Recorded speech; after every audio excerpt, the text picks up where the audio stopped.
دوسری بار شک صدر کا واقعہ آپ صلی اللہ علیہ وسلم کو 10 سال کی عمر میں پیش آیا۔ تیسری بار بعثت کے وقت اور چوتھی بار معراج کے وقت شک صدر کا واقعہ پیش آیا۔ تفصیل کے لیے آپ سیرت اور تاریخ کی کتابوں کی جانب رجوع کر سکتے ہیں۔ دوستو، یہ واقعہ سن کر حضرت حلیمہ اور ان کے شوہر دونوں بے حد گھبرائے، اور شوہر نے کہا، حلیمہ مجھے ڈر ہے کہ ان کے اوپر شاید کچھ آسیب کا اثر ہے، لہٰذا بہت جلد تم ان کو ان کے گھر والوں کے پاس چھوڑ آؤ۔ اس کے بعد حضرت حلیمہ آپ کو لے کر مکہ مکرمہ آئیں، کیونکہ انہیں اس واقعہ سے یہ خوف پیدا ہو گیا، یہ خوف لاحق ہو گیا تھا کہ شاید اب ہم کما حقہ حضور صلی اللہ علیہ وسلم کی حفاظت نہیں کر سکیں گے۔ حضرت حلیمہ نے جب مکہ معظمہ پہنچ کر آپ صلی اللہ تعالی علیہ وسلم کی والدہ ماجدہ کے سپرد کیا تو انہوں نے دریافت فرمایا حضرت ماں آمنہ نے کہ حلیمہ، تم تو بڑی خواہش اور چاہ کے ساتھ میرے بچے کو اپنے گھر لے گئی تھی، پھر اس قدر جلد واپس لے آنے کی وجہ کیا ہے؟ جب حضرت حلیمہ نے شکم چاک کرنے کا واقعہ بیان کیا اور آسیب کا شبہ ظاہر کیا تو حضرت بی بی آمنہ مسکرا کر فرمایا، حضرت بی بی آمنہ نے مسکراتے ہوئے فرمایا کہ ہرگز نہیں، خدا کی قسم میرے نور نظر پر ہرگز نہیں، کبھی بھی کسی جن یا شیطان کا عمل دخل ہو ہی نہیں سکتا، میرے بیٹے کی بڑی شان ہے۔ پھر ایام حمل اور وقت ولادت کے حیرت انگیز واقعہ سنا کر حضرت حلیمہ کو مطمئن کر دیا، اور حضرت حلیمہ آپ صلی اللہ تعالی علیہ وآلہ وسلم کو آپ کی والدہ ماجدہ کے سپرد کر کے اپنے گاؤں میں واپس چلی آئیں، اور آپ صلی اللہ تعالی علیہ وسلم اپنی والدہ ماجدہ کی آغوش تربیت میں پرورش پانے لگے۔ جب آپ صلی اللہ علیہ وسلم کی عمر مبارک 6 سال کی ہوئی تو حضرت ماں آمنہ وفات پا گئیں۔ وفات یافتہ شوہر کے قبر کی زیارت کے ارادہ سے یثرب کا سفر کیا۔ ساتھ حضور صلی اللہ علیہ وسلم، ام ایمن اور اپنے سرپرست حضرت عبد المطلب کی معیت میں 500 کلومیٹر کی مسافت طے کر کے مدینہ تشریف لے گئیں، اور وہاں 1 ماہ قیام کر کے واپس آ رہے تھے کہ بیماری نے آ لیا۔ پھر یہ بیماری شدت اختیار کر لی، اور حضرت ماں آمنہ راستے ہی میں مکہ اور مدینہ کے درمیان مقام ابوا میں رحلت کر گئیں، اور اس وقت حضور صلی اللہ علیہ وسلم کی عمر شریف صرف 6 سال تھی۔ حضرت ماں آمنہ کی وفات کے بعد مقام ابوا کے مقام سے ام ایمن آپ کو لے کر مکہ مکرمہ حاضر ہوئی، اور آپ کو آپ کے دادا حضرت عبد المطلب کے سپرد کیا۔ عبد المطلب آپ کو ہمیشہ اپنے ساتھ رکھتے تھے۔ عبد المطلب جب مسجد حرام میں داخل ہوتے تو خانہ کعبہ کے سایہ میں آپ کے لیے ایک خاص فرش بچھایا جاتا، کسی کی مجال نہ تھی کہ اس پر قدم رکھ سکے، حتیٰ کہ حضرت عبد المطلب کے اولاد بھی اس فرش کے ارد گرد حاشیہ اور کنارے پر بیٹھتی، مگر جب آپ صلی اللہ علیہ وسلم آتے تو بے تکلف مسند پر بیٹھ جاتے۔ آپ کے چچا آپ کو اس مسند سے ہٹانا چاہتے، مگر عبد المطلب اس کو کمال شفقت سے یہ فرماتے کہ میرے اس بیٹے کو چھوڑ دو، خدا کی قسم اس کی شان بہت نرالی ہے۔ حضرت عبد المطلب کا پھر انتقال ہو جاتا ہے۔ جب آپ کی عمر 8 سال ہوتی ہے تو حضرت عبد المطلب کا انتقال ہو جاتا ہے۔ 2 سال تک آپ اپنے دادا عبد المطلب کے سپرد رہے۔ جب آپ کی عمر 8 سال ہوئی تو عبد المطلب بھی اس دنیا سے رخصت ہوئے۔ ابو طالب چونکہ عبداللہ کے عینی اور حقیقی بھائی تھے، اس لیے عبد المطلب نے مرتے وقت حضرت ابو طالب کے سپرد کیا اور یہ وصیت کی کہ کمال شفقت اور غایت محبت سے اس کی کفالت اور پرورش کرنا، ایک مرتبہ رسول اللہ صلی اللہ علیہ وسلم سے کسی نے دریافت کیا کہ آپ کو عبد المطلب کا مرنا یاد ہے؟ آپ نے فرمایا اس وقت میری عمر 8 سال تھی۔ اس وقت حضور صلی اللہ علیہ وسلم کی عمر 8 سال تھی۔ ابو طالب کی کفالت عبد المطلب کی وفات کے بعد آپ اپنے چچا ابو طالب کے آغوش تربیت میں آ گئے۔ ابو طالب نے آپ کو اپنے اولاد سے زیادہ عزیز رکھا اور اس شفقت اور محبت سے مرتے دم تک آپ کی تربیت کی۔ ایک مرتبہ مکہ میں قحط تھا، بہت زیادہ قحط سالی کا دورہ تھا، بارش نہیں ہو رہی تھی۔ لوگوں نے جناب ابو طالب سے درخواست کی کہ بارش کے لیے دعا کیجئے۔ ابو طالب مجمع عام میں کعبہ میں حضور پاک کو لے کر حرم کعبہ میں حاضر ہو گئے اور آپ کی پشت کو، آپ کے پیٹھ کو خانہ کعبہ سے لگا دیا۔ آپ نے بطور تضرع اور التجا سے اپنی شہادت کی انگلی آسمان کی طرف اشارہ کرتے ہوئے فرمایا، بادل کہیں نام و نشان نہیں تھا، بادل کا دور دور تک کہیں نام و نشان نہیں تھا۔ حضور صلی اللہ علیہ وسلم نے عاجزی اور انکساری کرتے ہوئے اس انگلی سے اشارہ کرتے ہیں۔ ہر طرف سے بادل امڑ آئے اور اس قدر بارش ہوئی کہ ندی نالے بہنے لگے، سیلاب آ گیا۔ جب حضور صلی اللہ علیہ وسلم کی عمر مبارک 12 سال کی ہوئی تو ابو طالب حسب معمول قریش کے قافلہ کے ساتھ بغرض تجارت ملک شام کو جانے لگا۔ یہ دیکھ کر آپ صلی اللہ علیہ وسلم ان سے لپٹ گئے، اس لیے انہوں نے آپ کو بھی ساتھ لے لیا۔ جب قافلہ شہر بصرہ میں پہنچا تو وہاں بحیرہ راہب نے آپ کو دیکھ کر پہچان لیا اور آپ کا ہاتھ پکڑ کر کہنے لگا، یہ سارے جہان کا سردار ہے، رب العالمین کا رسول ہے، اللہ اس کو تمام جہان کے لیے رحمت بنا کر بھیجا ہے۔ قریش نے پوچھا، تجھے یہ کیوں کر معلوم ہوا؟ اس نے کہا کہ جس وقت تم گھاٹی سے چڑھے کوئی درخت اور پتھر باقی نہ رہا مگر سجدے میں گر پڑا تھا۔ درخت اور پتھر پیغمبر کے سوا کسی دوسرے شخص کو سجدہ نہیں کرتے، اور میں ان کو مہر نبوت سے پہچانتا ہوں جو ان کے شانے کی ہڈی کے نیچے سیب کے مانند ہے۔ پھر اس راہب نے کھانا تیار کیا۔ جب وہ ان کے پاس کھانا لایا تو حضرت اونٹوں کے چرانے میں مشغول تھے۔ حضور صلی اللہ علیہ وسلم اونٹ چرا رہے تھے۔ اس نے کہا آپ صلی اللہ علیہ وسلم کو بلانے کے لیے۔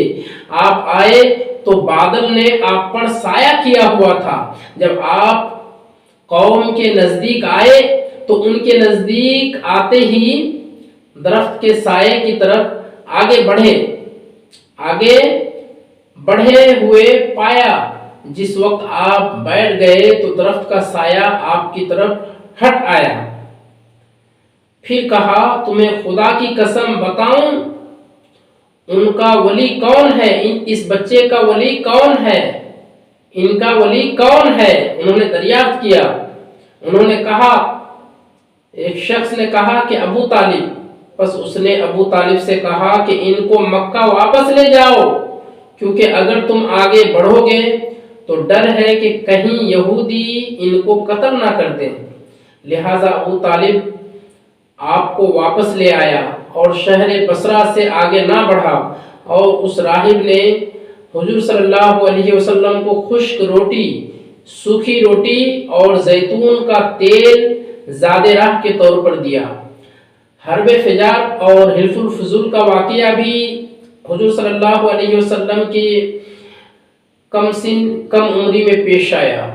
آغاز اسلام سے پہلے عرب میں جو لڑائیاں ان مہینوں میں پیش آئی تھیں جن میں لڑنا ناجائز تھا، حروب فجار کہلاتی تھیں۔ چوتھی یعنی اخیر حرب فجار میں حضور اقدس صلی اللہ علیہ وسلم نے بھی شرکت فرمائی تھی۔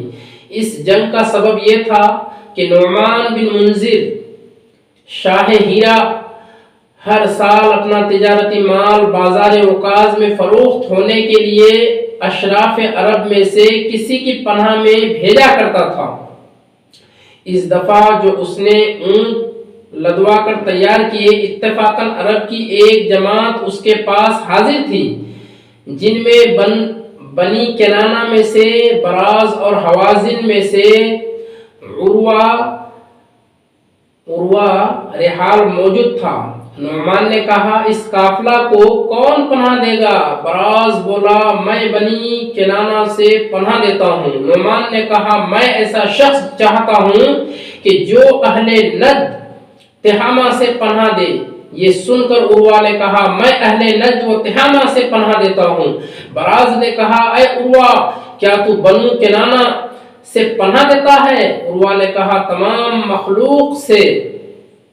تو عروہ اس قافلہ کے ساتھ نکلا، براز بھی اس کے پیچھے روانہ ہوا اور موقع پا کر عروہ کو ماہ حرام میں قتل کر ڈالا۔ حوازن نے قصاص میں براز کو قتل کرنے سے انکار کیا، کیونکہ عروہ حوازن کا سردار تھا۔ وہ قریش کے کسی سردار کو قتل کرنا چاہتے تھے، مگر قریش نے منظور نہ کیا، اس لیے قریش و کنانہ اور حوازن میں جنگ چھڑ گئی۔ کنانہ کا سپہ سالار اعظم حرب بن امیہ تھا، جو ابو سفیان کا باپ اور حضرت امیر معاویہ کا دادا تھا، اور حوازن کا سپہ سالار اعظم مسعود بن معتب ثقفی تھا۔ لشکر کنانہ کے ایک پہلو پر عبداللہ بن جدعان اور دوسرے پر قریز بن ربیعہ اور قلب میں حرب بن امیہ تھا۔ اس جنگ میں کئی لڑائیاں ہوئیں، ان میں سے ایک میں حضرت کے چچا آپ کو بھی لے گئے۔ اس وقت آپ کی عمر مبارک 14 سال کی تھی، مگر آپ نے خود لڑائی نہیں کی، بلکہ تیر اٹھا اٹھا کر اپنے چچاؤں کو دیتے تھے۔ آپ بھی تیر پھینکے تھے، بعض روایتوں میں ہے۔ بہرحال آخر میں فریقین میں صلح ہو گئی اور حلف الفضول کب پیش آیا؟ جب قریش حرب فجار سے واپس آئے تو یہ واقعہ پیش آیا کہ شہر زبیر کا ایک شخص اپنے مال تجارت مکہ میں لایا، جسے عاص بن وائل سہمی نے خرید لیا مگر قیمت نہ دی۔ اس پر زبیری نے اپنے حلف برادران سے عبدالدار و مخزوم، جہم و سہم، عدی بن کعب سے مدد مانگی۔ کئی قبیلہ سے مدد مانگی انہوں نے، مگر ان سب نے مدد دینے سے انکار کر دیا۔ پھر کیا تھا؟ اس نے جبل ابو قبیس پر کھڑے ہو کر فریاد کی، جسے قریش کعبہ میں سن رہے تھے۔ یہ دیکھ کر حضرت کے چچا زہیر بن عبد المطلب کی تحریک پر بنو ہاشم، زہرہ اور بنو اسد بن عبد العزہ سب عبداللہ بن جدعان کے گھر میں جمع ہوئے اور باہم عہد کیا کہ ہم ظالم کے خلاف مظلوم کی مدد کیا کریں گے اور مظالم واپس کرا دیا کریں گے۔ اس کے بعد وہ سب عاص بن وائل کے پاس گئے اور ان سے زبیرہ کا مال واپس کرایا۔ اس معاہدہ کو حلف الفضول اس واسطے کہتے ہیں کہ یہ معاہدہ اس معاہدے کے مشابہ تھا جو قدیم زمانے میں جرہم کے وقت مکہ میں اسی مضمون پر ہوا تھا کہ ہم ایک دوسرے کی حق رسانی کیا کریں گے اور قوی سے ضعیف کا اور مقیم سے مسافر کا حق لے کر کے دیا کریں گے۔ چونکہ جرہم کے وہ لوگ جو اس معاہدے کے اصل محرک تھے، ان سب کا نام فضل تھا، جن میں فضل بن حارث، فضل بن وداع اور فضل بن فضالہ تھے، اس لیے اس کو حلف الفضول سے موسوم کیا گیا تھا۔ اس معاہدہ قریش میں حضرت صلی اللہ علیہ وسلم بھی شریک تھے اور عہد نبوت میں فرمایا کرتے تھے کہ اے کاش اس معاہدے کے مقابلے میں اگر مجھ کو سرخ رنگ کے اونٹ بھی دیے جاتے تو میں اسے نہ توڑتا، اس معاہدے کو نہ توڑتا۔ اور ایک روایت میں ہے کہ میں عبداللہ بن جدعان کے گھر میں ایسے معاہدے میں حاضر ہوا کہ اگر اس سے غیر حاضری پر مجھے سرخ رنگ کے اونٹ بھی دیے جاتے تو میں پسند نہ کرتا۔ اور آج اسلام میں بھی اگر کوئی مظلوم یعنی حلف الفضول کہہ کر پکارے تو میں مدد دینے کو حاضر ہو جاؤں۔ اس حلف الفضول کا مقصد امن و امان کا قیام تھا۔ دوستو آج کے اس حصہ میں اتنا ہی، ملتے ہیں اگلا حصہ میں، اگلے پارٹ میں نئے جوش، نئی امنگ، نیا جذبہ کے ساتھ۔ تب تک خوش رہیں، شاد و آباد رہیں، اللہ تعالیٰ کے حفظ و امان میں رہیں۔ السلام علیکم ورحمۃ اللہ۔